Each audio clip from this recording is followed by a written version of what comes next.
Hi there, I'm Spicy Steve. And I'm Tasty Trish. And we're down here at Merritt Kitchens in Kerrisdale to show you the joys of cooking with miso, a very healthy and quick and easy ingredient to use. Trish, tell everyone why miso is so good to use. Well, miso is very, very high in protein and is low in sodium.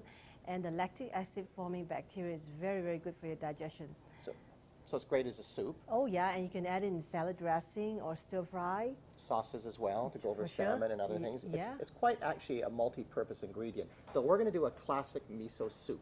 And that's something that when I saw a food demonstrator, they actually didn't have it right. I said, have you got any base in there? I said, no. I know there's something in the recipe about it. So I want to show you how to make a classic miso. Trish, let's get cooking here because we want to get things happening. So we'll start off with the dashi. The dashi. We've got some boiling water here, and Trish is putting dashi, which is a bonita fish stock. Now, if you're a vegetarian, you can do a vegetarian stock. You can also put chicken if you don't have the bonito fish stock. And that's just a powder. You can get a lot of the Japanese stores, and it has a very strong flavor. So you just want to put a little bit of it in to give you a basic stock to your soup. I found that these people were just adding the paste, and you can eat it that way, but this is the traditional way. It gives a lot more body to it. So start with the stock, and then we're going to add our miso paste. Now, first of all, miso can break down and get rather granular, so you're going to take your paste here, and you're basically going to mix it up a little bit, put a little bit more water in then, just to mix it a bit more. Let's get a touch more here. So put a bit more stock in, just so it breaks down before you add it to the main soup. Because some of it can go rather granular, you don't want it to, it does divide in your soup anyway, but you want it to mix well. Okay, just get it into a bit of a paste. Now miso is a fermented soybean paste. The beans are actually boiled and mashed, and they're mixed with barley or wheat or rice, and it's basically an active culture that's injected like a mold into the miso, and that basically is then fermented. The miso can be fermented from 3 to 30 months. Should be kept refrigerated. And miso, I'll just move out the way there. There we go. Yeah. The miso that we're using, we have some Amano miso, which is a locally made organic miso. It's organic, it's kosher.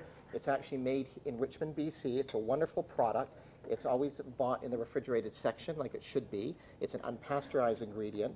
And they have three main ones. They have the shiro, which is the white, or I like to call yellow miso, white miso. They have aka, which is red, and they also have a munji, which is barley, and a genmai, which is my favorite. Genmai is brown rice, so roasted brown rice, which is put into this mix, and that gives it a nuttier flavor.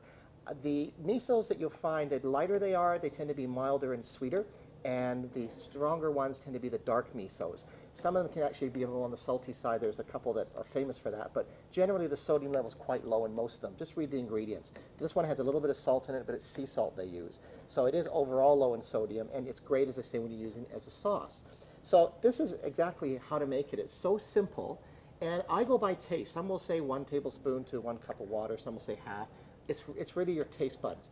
I know with the bonito stock, Trish likes it lighter. I like it a little bit stronger. And when it comes to adding your miso, if you have a look at the color and consistency, basically give it a taste, and you should get it to basically what you like. So we've got in there probably, how many cups of water we got? About 6 cups of water. 6 cups of water, about 3 tablespoons. Heaping tablespoons of miso paste.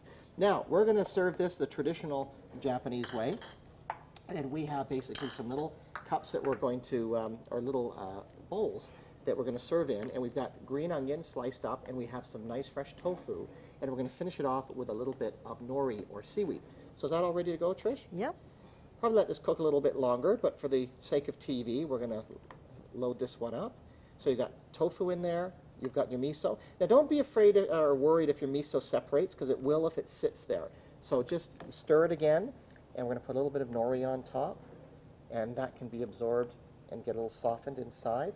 And there you have it, miso soup, a wonderful, nutritious soup that's very filling, good on a summer's day or a winter's day, and an ingredient you can use for a lot of other things. But here's the classic soup that's very good for you, and if you're on a diet like me, it's actually pretty good as well. My kids love it too. The kids love it. The kids love this. We have this one a lot at home. For Shaw TV, I'm Spicy Steve. And I'm Tasty Trish. And we're down here at Merritt Kitchens showing you the joys of cooking with miso.